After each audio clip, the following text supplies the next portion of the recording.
Hello everyone. I'm in Faro, Portugal for a flying visit. I'm here with BMW for the launch of their brand new bikes, the R12, nineT and, well, the R12.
I have just been on the first ride out of the day.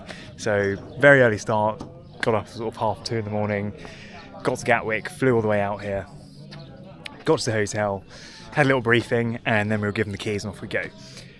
I've just been on this one, R12 nineT. This was a lot of fun until the mirror came loose a second ago and I had to ride along one-handed whilst trying to tighten it up.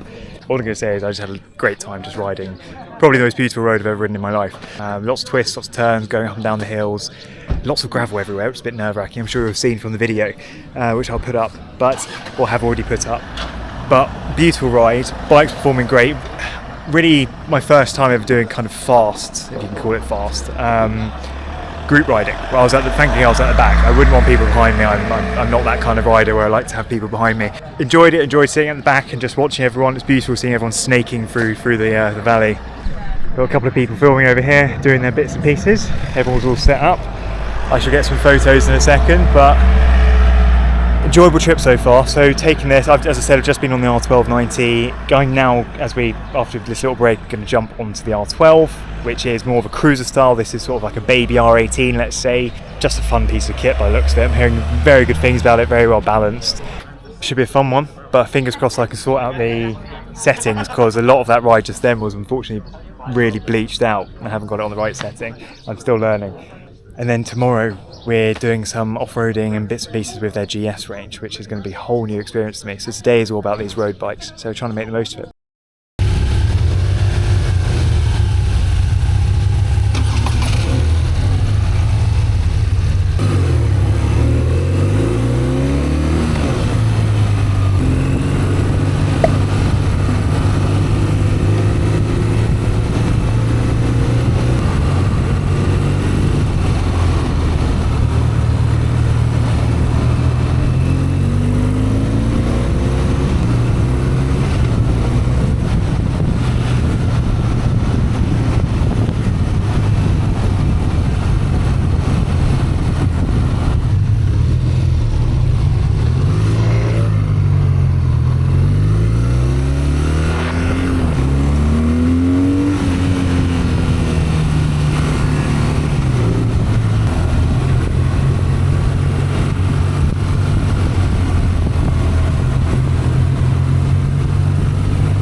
Great, mate.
Good evening. Just back from a whole day of riding. I'm shattered, been up so long. That was, I don't really like that, was actually pretty bloody terrifying. First ride was amazing on the R12 nineT, and then when we stopped off for a drink, that was lovely. We had a little, just a bit of coffee and stuff at this place, took some shots where I did the initial part of this video. And then on the way back, just absolutely mental. We went on some beautiful, beautiful routes, but they were so twisty. The guys in front of me were just gone. Like watching them ride was honestly an art. It was amazing how good they are. Just the way they can position themselves around the bike and off the bike to get around these corners. Got to the point where I was just like, I'm going to have to stop. I can't keep up with them. Ride your own ride, as they always say. And just did my own thing, which resulted in me getting left behind. I had no one behind me either, so I got lost. So I had to send out the search party to come get me, which is embarrassing. But we all made it back in one piece, back at the hotel, taking all my gear off, just dumped on a seat and just trying to cool off a bit because it's been so hot. But I'm in a rather swanky hotel, which has been put up with for the night. It's got a pool over there, which I might go for a little dip. But yeah, so that was day one. So the R12 and the R12 nineT. Two awesome bikes, honestly, it put us in different environments, but from that alone I probably preferred the R12. Something about it was really cool, and having spoken to the other chaps here and ladies here, I think they're on the same sort of wavelength. But tomorrow is a day for off-roading and GS riding, so taking out I think an 850, a 900 and something else. But I've never done off-roading in my life. I don't really know what to expect. I'm terrified. I can't stand up on the pegs properly. Don't know how to use it all. I'm probably going to drop it. The camera is probably going to be in the mud 95% of tomorrow. But I've been chatting to people and apparently it's an amazing experience. So I want to do it. I want to prove to myself that I can do this.